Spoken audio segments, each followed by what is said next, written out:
Palembang kembali banjir, janji penanganan banjir diuji di tengah krisis berulang. Banjir terjadi di sejumlah titik kota Palembang pada Selasa 21 April.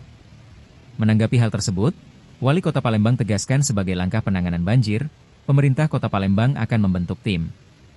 Selain itu, pengerukan sedimentasi dan sampah akan dilakukan di drainase yang ada.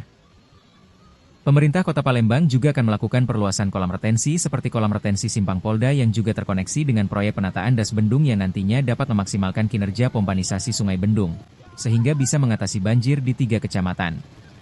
Titik genangan juga tersebar di beberapa daerah, ternyata beberapa yang pernah saya kunjungi masih berulang.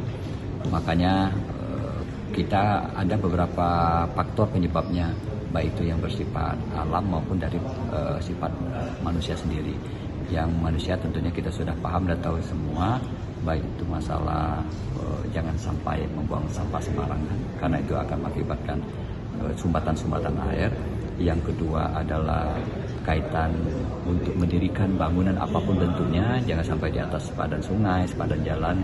Tetapi kita punya nanti, saya sudah minta beberapa OPD terkait, artinya program itu ada yang jangka pendek, jangka menengah, dan juga jangka panjang.